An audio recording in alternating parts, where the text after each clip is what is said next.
때에 아멜렉이 이르러 이스라엘과 르비딤에서 싸우니라. 모세가 여호수아에게 이르되 우리를 위하여 사람들을 택하여 나가서 아멜렉과 싸우라. 내일 내가 하나님의 지팡이를 손에 잡고 산 꼭대기에 서리라.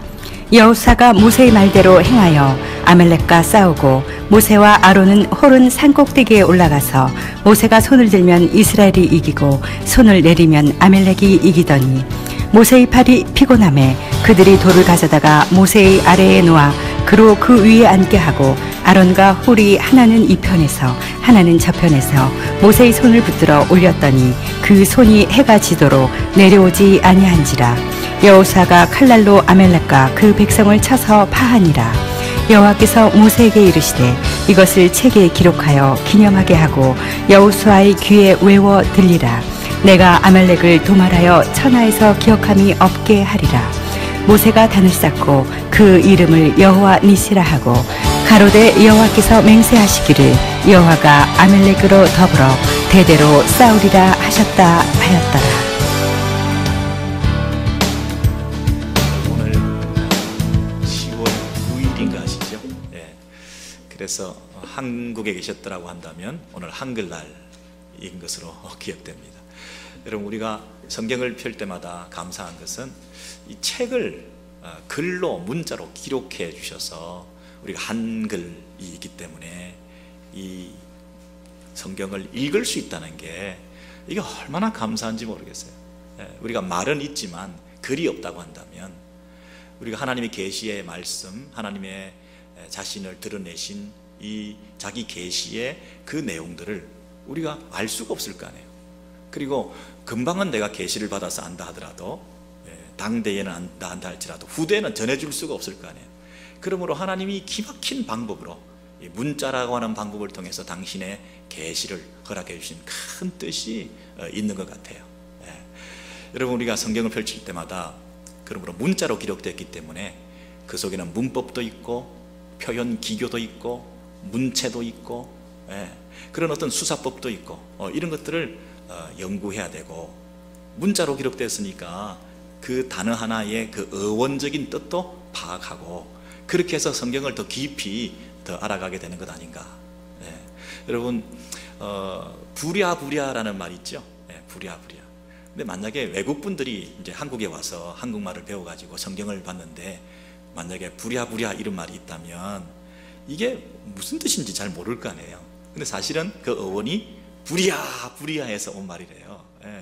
부랴부랴 하니까 급하게. 여러분, 불이 나게 이 말도 불이 나도록 불이 난 것처럼 급하게 이런 뜻이래요. 그러니까 훨씬 그 어원이 그 단어를 생생하게 그 의미를 드러낼 수가 있는 거죠. 여러분, 그래서 이 성경에도 보면 영광이라는 단어가 나오는데요. 이 하나님의 영광 이런 말을 많이 쓰는데 원래 이 영광이 히브리어로는 카보드예요. 카보드. 카보드라는 말의 원래 어원은 무겁다라는 뜻이에요. 그래서 하나님의 영광 그러면 하나님의 위엄, 하나님께서 존귀하시다, 그분은 무거운 분이시다, 그분은 중요한 분이시다. 우리가 하나님께 영광 돌린다 할 때는 그분의 그 이름을 높여드리고 그분의 그 성호를 찬양할 때에 이 어떤 면에서는 좀 중하게, 무겁게, 참으로 소중하게, 둘도 없는 그 중요성을 가지고 그분 앞에 무겁게, 그분의 그 무거움을 인정하는 그 태도로 하나님을 찬양하고 영광 돌려드려야 될 거 아니겠습니까? 우리가 하나님께 영광 돌린다 말은 하면서 마음속에 하나님을 무겁게 생각하지 않고 하나님을 가볍게 생각하고 그러면서 우리가 경솔하게 어떻게 하나님께 영광 돌려드릴 수 있겠습니까? 그런 면에서 이 어원적인 연구, 이 단어 하나의 그 뜻을 파악해서 우리가 성경을 읽는 것은 참으로 유익한 것이다, 그렇게 생각이 돼요. 근데 한편으로 이것을 너무 지나치게 중요하게 생각한 나머지 단어 하나하나에 목숨을 걸다 보니까 여자적으로 그 단어 글자 그대로의 그 의미들을 너무 확대 해석해서 전체적인 흐름과는 상관없이 어떤 그 아주 취업적인 데 집착해 가지고 그 단어 하나가 거기 있으니까, 그 말이 거기 있으니까 성경에 그렇게 돼 있잖아 이러면서, 이단들의 특징이죠. 이단들은 너무나 전체적인 것을 보지 못하고 단어 하나에 집착해 가지고 거기서 딱 클릭이 돼 가지고 고착이 돼 가지고 머물러 있는 그런 사람들도 많이 있어요. 그래서 우리가 지금 성경을 통독하고 있는데, 성경을 통독할 때 쭉 읽어가다 보면 한 단어에 걸려 가지고 너무 그것에 집착해서 전체의 흐름을 놓칠 때가 있는 것 같아요. 좀 이해가 안 되는 구절이 나오면 그것 때문에 전체를 부정하려고 그래요. 하나님이 이런 분이시다 하는 부분에 대해서 전체적인 흐름 속에서 하나님이 어떤 뜻을 얘기하시는 날 놓쳐버리고, 우리가 그 부분적인 부분에서 하나님이 이런 분이시라면 난 나머지는 읽을 필요도 없다, 이런 전제를 잘못 가질 수도 있는 것 같아요. 제가 지금 설교를 하고 있습니다만은 제가 쓴 용어나 단어 중에 하나 걸리는 게 여러분이 만약에 있으시면, 마음에 들지 않고 걸리는 게 있으시면 그것 때문에 지금 그게 무슨 뜻이지? 왜 그런 말을 하셨지? 그러면서 그 다음에 진도가 안 나가고 전체 설교를 듣는 것을 망칠 때가 있잖아요. 그런 것처럼 성경을 통독해 가는데 잘 이해가 안 되면 전체를 덮어버리는 그런 오해를 성경에 대해서, 하나님에 대해서 하게 될 수가 있는 것 같아요. 오늘 함께 읽었던 이 본문 속에 그런 구절이 나오기 때문에, 또 지난번에 우리 통독하실 때 보니까 그게 진도에 해당되어서 함께 이런 말씀을 통해서 한글날 특집으로 이 말씀을 함께 나누게 되었어요. 우리 출애굽기 17장 14절에서 16절의 내용을 먼저 보시면요, 13절부터 16절인데요 여호수아가 칼날로, 와 무섭죠? 칼날. 그리고 아말렉과 그 백성을 쳐서 무찌르니라. 내가 아말렉을 도말하여 천하에서 기억도 못하게 하리라. 이거 하나님께서 하시는 말씀이에요. 여러분, 도말이라는 말은 완전히 제거해버린다, 완전히 흔적도 없이 지워버린다, 그런 뜻이거든요. 내가 아말렉을 도말하여 천하에서 기억도 못하게 하리라. 여러분, 어떤 사람을 미워해서 그 사람을 제거해버리면 그 사람을 좋아하는 사람들이 기억은 할 거 아니에요, 그죠? 근데 기억도 못하게 한다는 말은 완전히 무시해버리고 제거해버린다, 흔적도 없이 완전히 심판해버린다, 이런 뜻이잖아요.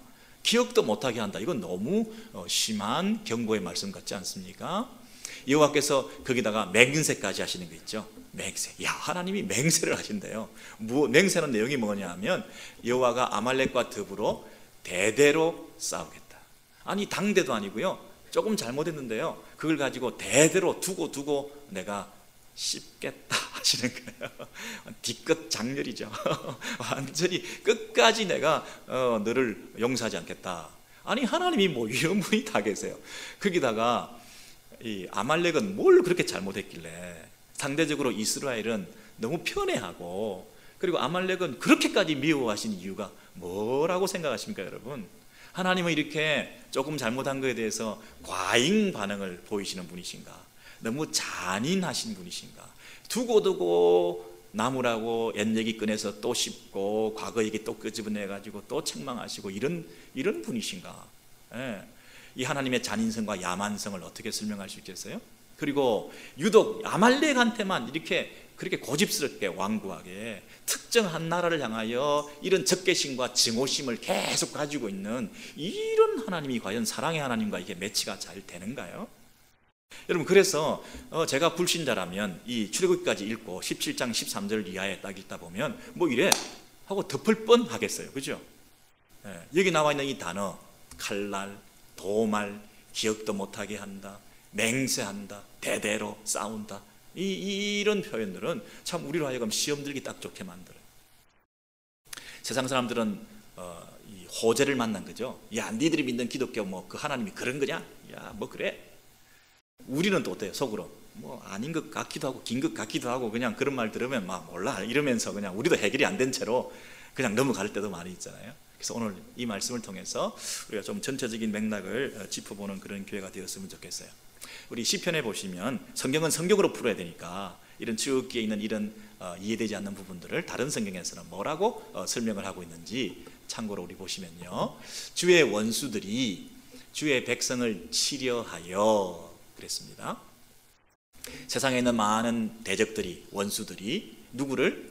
주의 백성 이스라엘을 치려하여, 그 이스라엘 백성들을 멸하여, 이스라엘 백성들을 멸하려 하여 다시는 그 나라가 되지 못하게 하겠다. 이게 누가 하는 말입니까? 세상 많은 원수들이 그렇게 얘기한다는 거예요. 그래서 그 이스라엘이란 나라는 이스라엘 이름으로 다시는 기억되지 못하게 하자 하나이다. 이스라엘이란 나라는 흔적도 없이 그 이름도 전혀 기억되지 못하게 역사에서 완전히 그 페이지를 찢어버리겠다는 거죠. 그래서 더 이상 이스라엘은 이스라엘이 되지 못한다. 그렇게 만들자. 이스라엘을 완전히 없애버리자. 이렇게 누가 했다고요? 세상의 많은 원수들이 그 이스라엘을 향해서 공격을 하는 것이죠. 일심으로, 그래서 일심으로라는 말은 뭡니까? 한 마음으로, 그래서 한 마음으로. 자, 그런데 누구를 대적했다 그러죠? 주를 대적하여. 앞에 한번 보시죠. 앞에 보시죠. 주를 대적하여. 아니요, 그 앞에 넘기지 마시고 주를 대적하여. 재밌죠, 여러분? 주를 대적하여. 그러니까 이스라엘을 대적하는 것 같았는데 지금 누구를 대적한다고요? 주님을 대적한다. 그래서 이스라엘을 대적하는 사람들이 뭐 했다고요? 동맹하고 그랬어요. 함께 한마음이 돼가지고 서로 동맹하고 결집하고 총궐기를 한 거예요. 골기대를 하면서 이스라엘을 제거하자. 그랬는데 그것은 이스라엘을 대적한 것이 아니라 이스라엘의 하나님을 대적한 거다. 그렇게 말하죠. 이스라엘 하나님을 대적하여 서로 동맹하니 그 동맹국들의 이름이 뭐냐면 첫 번째는 에돔, 이스마엘, 모압, 하갈, 그발, 암몬, 아말렉 나오죠? 그리고 블레셋, 두로, 아수르도 연합하였나이다. 총 몇 족속인가요? 하나, 둘, 카운트할 필요 없어요. 10족속이에요. 여러분, 10이라는 숫자는 아주 그 완전한 숫자죠. 여러분, 특별히 여기 보면 아수르가 나오는데, 아수르는 지금 이 아삽이라는 시인이 시편 83편을 쓸 때에 그 역사보다도 더 뒤에 나오는 나라예요. 앞으로 있을 나라, 이스라엘을 대적하는 그 나라도 여기에 같이 조인해가지고 함께 지금 그 10족속, 이스라엘 배후의 주변에 흩어져 있는 그 대적 국가들의 이름을 열거하고 이 시대를 초월해서 장소를 이렇게 넓혀가지고 이 대표성을 가지는 10나라 중에 아말렉이 들어있는 거거든요.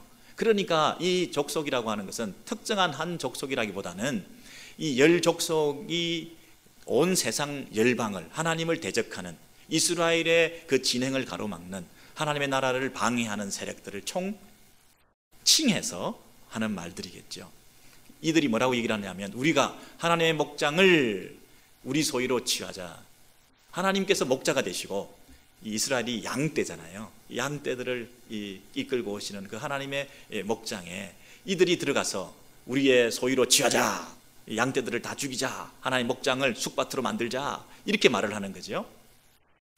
그러니까 여호와여, 이 시인이 뭐라고 마지막으로 노래합니까? 이게 중요하네요. 여호와여, 그들로 수치와 낭패와 멸망을 당케 하사. 누구죠? 그 10족속이죠. 하나님을 대적하는 그 세상 이방 나라들이 수치를 당하고 낭패를 당하고 멸망을 당하게 해주세요. 복수해주세요. 그들을 죽여주세요. 이스라엘을 괴롭혔던 그들을 하나님께서 심판해주세요. 그게 끝이 아니고 당케 하사, 그 다음 뭐죠? 여호와라 이름하는 오직 여호와 하나님 당신만이 온 세계에 참된 높으신 분, 온 세계의 지존자 되심을 그들이 알게 하소서. 그랬어요. 여러분, 시편이 너무나 위대한 노래 같아요. 시편은 그저 우리가 우리의 감정이나 표치로 하고 서정적인 경치나 노래하면서 이런, 이게 시가 아니고요. 이 성경에 나와 있는 시는 신학적인 시예요. 굉장히 하나님에 대한 깊은 신앙을 가지고 역사를 관통하면서 하나님의 경륜에 대해서 노래하면서, 그리고 온 세상과 열방과 이스라엘 민족의 그 관계 속에서 어떻게 하나님이 일하고 계시는가에 대한 그 통찰을 가지고 이 노래를 부르면서, 하나님이여, 앞으로 오고 오는 세대에 다른 민족들이 하나님의 하는 일을 방해할 텐데 하나님 그들을 수치를 당하게 하시고 그들이 멸망을 당한다 할지라도 그런 일을 통해서 하나님이 한 분 하나님이신 것을 그들이 알게 해주세요. 이렇게 찬양하고 있다는 것입니다. 얼마나 위대한 노래인지 모르겠습니다. 여러분, 여기 보니까 아까 우리 출애굽기에 보면 하나님께서 좀 아주 잔인한 것처럼 이 아말렉을 내가 기억도 못하게 역사의 페이지에서 지워버리겠다, 이런 대목이 있었는데, 아니 하나님이 잔인했던 게 아니라 여기 보니까 이 세상 열방 사람들이 하나님 앞에 잔인한 짓을 한 거죠. 그들이 총 걸기 위해서 결집해가지고 동맹을 해가지고 누구를 대적한 거예요? 하나님을 대적한 거예요. 하나님을 고립시킨 거예요. 하나님을 왕따시킨 거예요. 하나님을 두려워하지 않는 거예요. 하나님이 하시는 일, 하나님께 세우신 이스라엘 백성들에 대해서 온 나라들이 함께 힘을 합쳐서 이스라엘을 죽이자 그런 거예요. 아니 이스라엘이 뭐 보잘것이 있어요? 양떼들이잖아요. 예, 참으로 보잘것없는 그 이제 막 출애굽해가지고 이제 살아보겠다고 나와가지고 이제 가나안으로 향해서 가고 있는 그 보잘것없는 민족을 향해서 온 세상 나라들이 다 들고 일어나가지고 그 이스라엘을 싹을 잘라놔야 된다고, 그 이스라엘을 죽여야 된다고, 그러면서 총 걸기 위해서 하나님이 하는 일을 방해하고 있는데 누가 왕따를 당한 거죠? 누가 고립된 거죠? 여러분, 하나님이 그들에게 잔인한 것이 아니라 그들이 하나님에 대해서 야만적인 행태를 보인 거죠. 그들이 하는 일에 대해서 하나님께서 나도 그렇게 너희들한테 하겠다고 반응을 보이신 거지, 처음부터 난데없이 하나님께서 그들을 죽이겠다 그랬나요? 아무 죄도 없는 그들에게 하나님께서 이렇게 자기의 잔인성을, 자기의 이 절제되지 않은 감정을, 그 어떤 폭력성을 드러내기 위해서 그들을 죽이겠다 이렇게 얘기를 하셨나요? 여러분, 하나님께서 당신의 백성들을 양떼를 어그에서 끌고 나오고 있습니다. 그런데 출애굽에서 이제 홍해를 가르고 나온 그 자체가 목표가 아니고 그게 마지막 종착지가 아니라 이제 이 하나님의 백성들이 광야에서 이제 가나안 땅으로, 약속의 땅으로 가고 있는 이 도정 자체가 다 출애굽의 연속선상에서 하나님이 하시는 일 아니겠습니까? 아브라함 한 사람을 택하셔가지고 이제 하나님 나라를 세우시겠다고, 그래서 야곱 족속을 통해서 12지파를 통해서 이제 생육이 중다하고 번성해서, 그리고 애굽에서 그렇게 고생하면서 종살이하면서 있다가 간신히 살아남아가지고 하나님께서 그 바로의 열장을 통해서 건져내가지고 하나님께서 이제 그 가나안 땅을 향하여 가고 있는 이들에게 이 아말렉이 나타나가지고 발목을 잡았다는 것은, 이제 출애굽해가지고 이제 강약길을 건너서 가나안으로 가고 있는데 그 길을 가로막았다는 것은 단순히 저 민족 감정 때문에 한국과 일본식의 서로 이런 이런 아주 이 마음이 나눠져 가지고 역사적인 골이 깊어 가지고 이런 서로 민족 감정으로 싫어하고 이런 게 아니라 이들이 한 행태는 하나님의 일을 방해한 거잖아요. 하나님 나라가 도도하게 흘러가는 그 역사의 경륜을 그들이 가로막은 거잖아요. 하나님이 이 세상 가운데, 온 우주 만물 가운데 참 왕이신 그분께서 이 땅에 이 세상을 새롭게 하시기 위해서, 타락하고 오염된 이 세상을 하나님께서 새롭게 하시기 위해서 그들 가운데 아브라함 한 사람을 택하여 세워서 하나님 나라를 세우시는 그 하나님의 역사의 진행 과정을 가로막으면서 이스라엘을 가로막은 거잖아요. 총 걸기에서 온 민족들이 다 일어나가지고 이거 막아야 돼, 이스라엘 막아야 돼. 여러분, 그것은 하나님께서 보실 때에 불쾌한 일이셨죠. 그걸 내버려 두실 수가 없죠. 이게 어떻게 인도주의적인 관점에서 하나님 이러실 수 있냐 이렇게 말할 수 있나요? 하나님의 역사의 주도자시고 주권자신데, 하나님이 하나님의 나라를 이끌어 가시는 것이 하나님의 역사인데, 그분의 스토리가 His 스토리인데 어떻게 그분이 역사의 참 주인이지 역사라고 하는 것이 하나님에 대해서 함부로 평가할 수 있나요? 하나님이 당신의 역사를 이끌어 가시는데 그 누구도 이 역사에 존재하는 자들이 그 하나님에 대해서 뭐라고 얘기할 수 있나요? 하나님께서 수치와 낭패와 멸망을 그 민족들이 당하게 하더라도 하나님이 하나님이신 것을 드러내는 것이 하나님께서 기뻐하시는 일 아니겠습니까? 어떻게 우리를 수치당하게 합니까? 우리를 어떻게 낭패당하게 합니까? 우리를 어떻게 멸망당하게 합니까? 이렇게 잔인한 하나님, 야만적인 하나님 이럴 수가 있습니까? 여러분, 우리가 어떻게 하나님 앞에 우리의 삶을 살았느냐에 따라서 하나님께서 반응해 보이시면서, 때로는 우리가 수치를 당하는 한이 있다 하더라도, 때로는 우리가 교만했다가 낭패를 당하는 일이 있다 하더라도, 때로는 우리가 다 쓰러지고 죽어지는, 멸망당하는 이런 존폐가 하나님께 달려있다 하더라도, 그러나 그 과정을 통해서 하나님이 하나님이시군요, 하나님 한 분만이 참 지존자이시군요, 이 세상에 있는 모든 나라가 다 힘을 합쳐도, 이 세상의 모든 군왕들이 다 힘을 합쳐도 하나님을 당할 수가 없군요. 이 고백을 우리 입에서 나오게끔 하는 것이 하나님께 영광 돌려드리는 거 아니겠습니까? 귀중하고 중요하고 참으로 카보드, 하나님의 그 중요성, 하나님께 영광 돌려드리는 것 아니겠습니까? 여러분, 이 민수기에 보면 더 확실히 이런 말씀들이 확인되어져 있습니다. 민수기 24장 17절 이하에 보시면 한 별이 야곱에게서, 한 지팡이가, 한 규가 이스라엘에게서 나온다. 그러니까 하나님의 왕권이, 메시아가 나타난다는 거죠. 그래서 이 하나님의 이 왕이신, 참 왕이신 메시아가 나타나서 그 이스라엘 나라를 괴롭혔던, 총궐기에서 결집해서 동맹해가지고 이스라엘을 무찌르려고 했던 그 나라들을 하나하나 지금 다시 무찌르는 거죠. 내가 모압을 무찌르고 셋의 자식들을 다 멸하고 그 이스라엘의 원수 에돔과 세일도 그들의 속국이 되도록 내가 만들 것이고, 그러나 이스라엘은 웬 힘인지 하나님께서 보다 더 강하게 힘을 뻗치게 하셔서 점점 더 강하게 하나님께서 만들어 주셔서 용감히 행하는 그 이스라엘이 되어서 하나님의 주권자가 그 야곱에게 나와서 그 모두를 멸절하게 될 것이다. 진멸, 멸절, 이런 단어가 굉장히 우리에게 마음을 거슬리는데요. 그러나 그 과정 속에서 하나님이 갑자기 그러시는 것이 아니라 그들이 하나님의 백성들을, 하나님의 하는 일을 방해하고 하나님 앞에서 그들이 했던 행태를 보였을 때 하나님께서 그들을 멸하셔서라도 그들이 하나님을 인정하게끔 만드는 것이 그들에게 복이 된다고 하는 사실을 하나님이 믿으시기 때문에 그 일을 행하고 계시는 거죠. 내가 그들을 멸절하리로다 하고, 또 그 중에 한 사람 아말렉 족속을 향하여, 한 민족 아말렉을 향해서 뭐라고 얘기합니까? 야 아말렉, 너 옛날에 잘 나갈 때 있었지. 네가 민족들 중에 으뜸이 되었어. 여러분, 으뜸이라는 단어는 뭐 최고다 이런 뜻도 있지만, 힘이 세다 이런 뜻도 있지만, 처음이다 이렇게 말할 수도 있죠. 그 종말은 멸망에 이르리로다. 슬프다. 하나님이 이 일을 행하시리니 그때 살자가 누구냐? 여러분, 이 민수기의 내용을 보니까 아말렉을 뭐라고 묘사했나요? 민족들 중에 처음이다 그랬어요. 너 옛날에 잘 나가더구만. 네가 이스라엘을 칠 때 제일 먼저 앞장서대? 그 얘기예요. 내가 지금 이스라엘 중에 한 왕이, 참 메시아가 오게 해서 너희들을 다 멸하게 될 건데, 내가 참 왕인 것을 드러내 보일 텐데, 야 모압, 에돔, 아말렉, 특히 너 옛날에 잘 나가대? 너 제일 처음부터 우리가 출애굽할 때 제일 앞장서가지고 우리한테 달려들었던 거 너 아니야?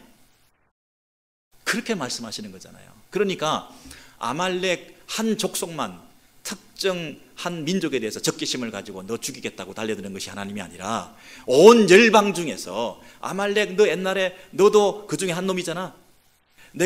너희가 아말렉 네가 필두가 되어가지고 네가 제일 앞장서가지고 이 민족들 앞에서 나를 대적했는데 내가 너 지켜봤어. 내가 그냥 안 둘 거야. 네가 다 멸절되더라도, 아말렉 내가 너를 몰살시키는 한이 있다더라도, 내가 너를 진멸시키는 한이 있다더라도 내가 하나님인 것을 내가 드러내 보일 거야. 그렇게 말씀하시는 거잖아요. 아말렉 민족들 중에 으뜸이었지. 여러분, 그러므로 이 아말렉 한 민족만을 향해서 하나님께서 지금 계속 갈고 계시는 게 아니죠. 모든 민족들, 각 시대마다 자기가 잘났다 그러고 내가 힘이 있다 그러고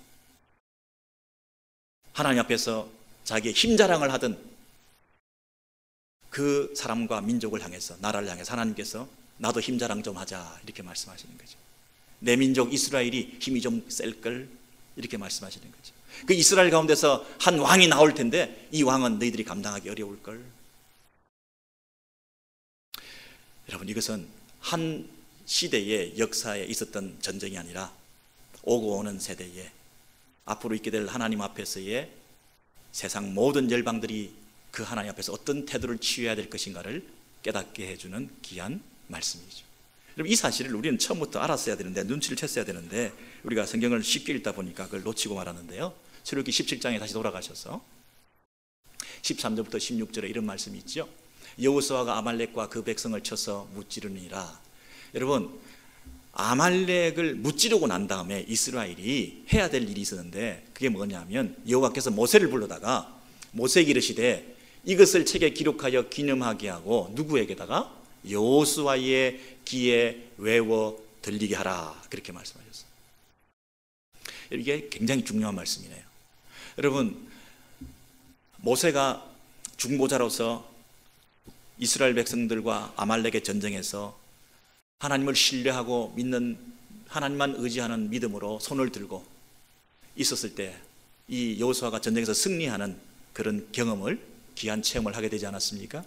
그래서 이 사실에 대해서, 이 첫 번째 아말렉 전투에 대해서 기억하고 책에 기록해서, 여러분 책에 글자로 기억하고 기록해가지고 그것이 기념되게 해서 책이 돼서 이 책을 가지고 계속해서 읽혀가지고 누구의 귀에? 특별히 여호수아의 귀에 그게 들리게 하라는 거예요. 여호수아가 잊지 않도록 하라는 거죠.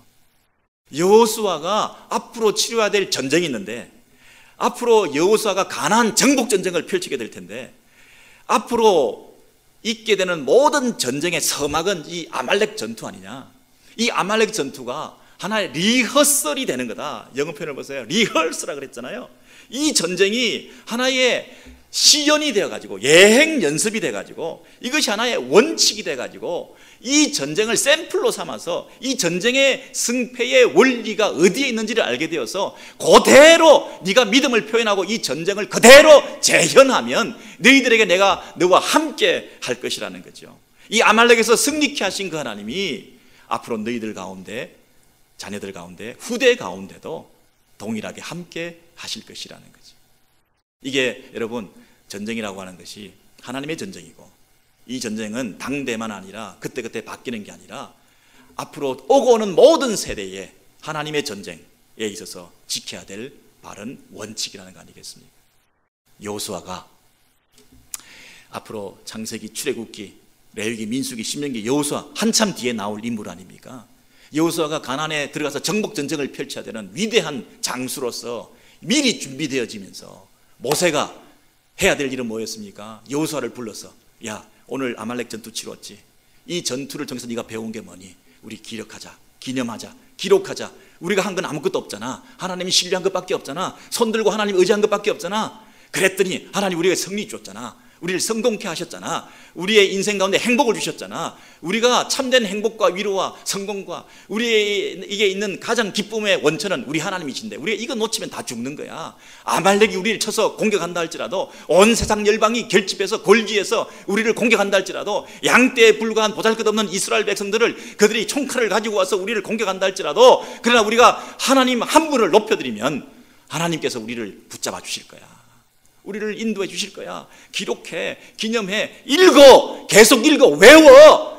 이 책에 기록한 목적이 뭐냐? 네가 잊어버릴까 봐 그래. 내가 죽어도 오늘 했던 이 경험을 너희들에 남겨주고 싶어. 유언처럼 하는 말씀이 이 책에 기록되어 있으니까 성경 읽어, 성경 통독해, 성경 암송해. 그리고 잊어버리지 마. 이 말씀이 네 마음판에 새겨지기를 원해. 하나님 붙들어. 하나님만 두려워하면 돼. 하나님 의지하면 돼. 네가 사는 길은 하나님 바라보는 거야. 오늘 이 아말렉 전투의 그 영적 싸움의 비결을 네가 한시도 잊어버리면 안 돼. 그렇게 가나안 정복 전쟁의 서막으로 아말렉 전투를 이렇게 예행 연습으로 알려주시면서 하나님께서 우리를 그 하나님의 전투회로 초대하시는 거죠. 이제 우리는 이 원리를 붙들어서 그 하나님께서 부르시는 곳에 나아가서 전투를 치르는 거죠. 저와 여러분이 이 신약시대의 하나님의 교회의 영적 전투 현장 속에서 오고 오는 세대에 똑같은 영적 싸움을 감당함에 있어서 우리가 붙들 대상은 누군가요? 우리가 두려워해야 될 대상은 누군가요? 우리가 의지해야 될 유일한 한 분은 누구신가요? 그리고 모든 이 과정을 통해서 높여드려야 될 그분은 누구신가요? 이 원리를 배우면, 이 원리를 자녀들에게 가르치면 이것이야말로 하나님께서 우리에게 원하시고 우리에게 책을 주셔서 문자를 주시고 글을 주시고 기록하게 하셔서 책을 남겨주셔서 우리로 하여금 읽게 만드신 그 하나님의 의도가 이루어지는 것 아니겠습니까? 여러분, 이 여호와가 아말렉과 더불어 대대로 싸우겠다는 그 말씀이 하나님이 너무 잔인하신 분이고 뒤끝이 있는 분이 아니라 우리에게 동일하게 늘 함께 해주시겠다고, 하나님만 의지하면 이 세상 열방을 향하여 하나님께서 늘 승리케 해주시겠다고 하는 그 약속의 말씀 아니겠습니까? 여러분, 이런 원리를 우리가 깨달아질 수 있게 되기를 바랍니다. 제가 오늘 말씀드린 것은 두 가지였습니다. 하나님은 너무 과잉 반응하시는 분 아닌가, 오버하시는 분 아닌가, 너무 잔인하시는 분 아닌가, 능력을 과신해서 자기의 능력을 마음대로 드러내가지고 약자를 함부로 침탈하시는 그런 이상한 하나님 아닌가, 하나님의 잔인성과 야만성에 대해서 정말 우리는 정말 이해할 수가 없어 성경을 읽으면서도 왜 이렇게 하나님은 잔인하신 분이야, 이러실 수가 있나 하는 그런 마음의 안타까움과 이해되지 않음 때문에 우리가 고민하고 있는 부분이 있다면 해결받으시길 바라고요. 두 번째는 아말렉이라고 하는 한 대상을 향해서 계속해서 이렇게 하나님께서 두고 나중에 사울 왕이 있을 때도 아말렉을 진멸하라 그렇게 말씀하시고, 그리고 에스더스에 보면 하만이라고 하는 유대인들을 대적하는 세력이 있는데 이 하만이 아말렉의 후손이잖아요. 아각 사람이잖아요. 그렇게 해서 이 연결되는 이 과정 속에서 하나님께 아말렉을 이렇게 싫어하시나 생각했더니 그게 아니라 아말렉은 모든 열방의 대표자로서 첫 출애굽의 역사를 가로막았던 민족 중에 첫 어뜸이 되는 그 사람으로서, 그 민족으로서의 상징적인 면에서 이 아말렉이라는 단어가 계속 쓰이고 있는 것을 우리가 알게 되었죠. 그리고 이 하나님께서 계속해서 잔인해서 야만적이신 분이기 때문에 우리에게 이렇게 괴롭게 하시는 것이 아니라 오늘 본문에 보니까 하나님이 우리를 따라 하시는 거 있죠. 가만히 있는데 왜 괴롭히는 분이 아니라 그들이 하나님 앞에 어떻게 했는가에 따라서 하나님께서 그들에게 갚아주시는 거 있죠. 그들이 하나님을 내가 기억 안 하리라, 이스라엘을 이 땅에서 기억도 못하게 하리라 이렇게 대들고 공격하니까 하나님이 그들을 향해서 뭐라고 하셨나요? 내가 너의 이름을 기억도 못하게 이 땅에서 천하에 잊어버리게 만들어버리겠다 그렇게 말씀하시잖아요. 우리 하나님은 따라하시는 분이세요. 따라하시는 분이세요. 여러분, 이 자녀들에게 교육을 시킬 때 자기 잘못을 잘 깨닫지 못하고 캐치를 못하면 따라하게 되죠. 부모가 한번 이렇게 따라함으로써 자기 잘못을 이렇게 뉘우칠 때도 가끔 있잖아요. 뭐 사람들 사이에 하는 이 교육 방법은 그렇게 좋은 방법이 아닐 수도 있습니다만은, 누가 자꾸 나를 따라해요. 그러면 성가시고 따라하지 마, 왜 자꾸 날 따라해 하면서도 자꾸 따라하면서 그 모습을 볼 때 내 모습을 보게 되잖아요. 마치 거울을 보는 것처럼 나는 내 잘못을 모르는데 남이 나를 따라하면 그 따라하는 사람 때문에 내 모습을 보게 되어서 그나마 뉘우치게 될 가능성이 있잖아요. 이 맛이라는 말이 맛고소, 맛대응, 맛담배 이런 별로 좋은 말은 아닌데요. 맛이라는 말이요, 이 맛바람, 맛대응, 이 맛이라는 말이 별로 좋은 말은 아니죠, 여러분. 그러나 그런 과정을 통해서 상대방이 흠칫 놀라게 되죠. 맛고소, 맛바람, 맛담배. 여러분, 그런 말을 들어도 지금 전혀 감각이 없으세요? 상대방이 흠칫 놀라게 되죠. 이럴 수가, 허걱하는 거죠. 여러분, 그런 과정을 통해서 내가 약간 깨닫는 게 있죠. 내가 잘못한 걸 뉘우칠 때도 있죠. 여러분, 그 반응이 없으신가요? 그건 인간들끼리 하는 얘기지만, 부정적인 거지만, 만약에 하나님께서 우리에게 맞대응을 하시겠다, 하나님께서 우리에게 맞대응을 하시겠다, 그러면 여러분 놀라셔야죠. 이건 차원이 다른 얘기예요. 하나님 우리를 따라 하시겠다니까요. 하나님 우리를 따라 하신다니까요. 여러분, 감각이 없으세요? 배우자나 자녀들이나 세상 사람들이, 여러분의 사업 파트너들이 여러분이 하는 대로 맞고소, 맞대응, 맞바람, 만약 그렇게 한다면 이거 얼마나 놀랄 일이에요. 큰일 날 일이잖아요. 근데 만약에 하나님께서 여러분이 하는 대로 맞대응을 하시겠다, 그대로 따라 하시겠다, 그러면 이거는 엄청난 일이잖아요. 이건 심각한 문제잖아요. 이거는 정말 우리 인생이 흔들리는 일이잖아요. 그 하나님 앞에서 우리가 사는 것이 얼마나 두려운 일인가요? 하나님께서 내 삶을 보시고 우리가 한 대로 따라 하겠다. 여러분, 그러면 우리는 얼마나 우리의 처신과 우리의 경건 생활에 새로운 전기가 마련될 수 있을까요? 우리 하나님은요, 자애로운 부모님이세요. 자녀들이 잘못되기를 원치 않으세요. 그래서 거울처럼 따라 하심을 통해서 깨닫게라도 하시기 위해서 자꾸만 우리를 따라 하시는 분이세요. 여러분, 하나님이 우리를 본받는다는 게 이해가 되세요? 우리가 하나님을 본받아야지 하나님이 우리를 본받는다는 게 말이 안 되지요. 그러나 우리 하나님은 그렇게 하신다니까요. 심은 대로 거둔다 하셨죠. 우리가 심은 대로 그대로 느끼게끔 해주시는 거예요. 여러분, 주기도문을 외우면 우리가 어떤 내용들이 나옵니까? 우리가 다른 사람을 용서한 것처럼, 용서한 대로 우리도 용서해 주세요. 여러분, 그렇게 기도하라고 주님이 가르쳐 주셨잖아요. 우리가 용서를 받기 원하면 다른 사람을 용서해야지. 용서하면 하나님도 우리를 용서해 주신다고 하시잖아요. 적어도 우리는 세상 사람들, 열방들은, 이방 사람들은 말할 것 없고요. 우리가 하나님의 백성이라면 너무나 큰 은혜를 받은 사람, 너무나 큰 용서를 받은 사람 아닙니까? 이 큰 은혜와 용서와 사랑을 받은 사람이 우리의 처신과 우리의 행동이 그 은혜와 사랑과 용서를 받지 않은 사람인 것처럼 할 때에 하나님께서 내가 갚아주겠다는 거예요. 내가 따라하겠다는 거예요. 심은 대로 거두게 겠다는 거예요. 적어도 그 큰 은혜와 용서와 사랑을 받은 너희들은 내가 기대가 있다. 너희들은 그렇지 말아야지. 내가 깨닫게 해주겠다. 네가 잘못한 거 느끼게 해주겠다. 내가 그대로 따라해 줌으로써 네가 깨달을 수 있도록 네 거울의 얼굴을 비추어 볼 수 있도록 해줘서 네가 돌이킬 수 있도록 해주겠다. 그래서 살아계신 하나님을 느끼게 해주겠다. 적어도 내 백성, 하나님의 자녀들, 저와 여러분들에게 하나님 경고의 말씀. 적어도 우리 하나님은 아무렇게나 내버려둬도 괜찮은 그런 자녀들로 우리를 내버려 두지 아니하시죠. 하나님께서 지금도 우리를 붙잡아 주시고 우리가 바른 길 가기를 원하시죠. 어떻게 해서라도 우리를 하나님 백성답게 살게 만드시기를 원하시죠. 정말 하나님의 은혜와 그 무한하신 용서와 사랑을 받은 사람이라면 어떻게 이웃에게 은혜를 베풀고 사랑을 베풀고 용서하고 살아야 될지를 기대하고 계시죠. 그 기대에 못 미칠 때에 나도 너를 용서하지 않겠다. 나도 너를 은혜를 베풀지 않겠다 더 이상. 그래서 우리의 삶이 어그러지고 우리 삶이 엉망으로 되어갈 때 그것을 깨닫고 내가 받은 은혜가 너무나 감사하지. 다시 돌아오게 만들어서 다시 하나님의 자녀답게 살게 만들기 위해서는 내가 수치와 모멸과 멸망과 진멸을 당하는 일이 있다 하더라도 하나님께서 그 일을 통해서 하나님의 하나님 되심을 드러내는 일을 내가 반드시 너에게 하겠다. 이렇게 말씀하시잖아요. 우리가 어떻게 살아야 될까요? 우리를 따라하신 하나님 앞에서 두렵고 떨리는 마음으로 우리의 경건 생활을 돌이켜보시고 누가 뭐라 한다 하더라도 나는 하나님 앞에서 믿음의 길을 지켜나가시는 저와 여러분 되시기를 소원합니다.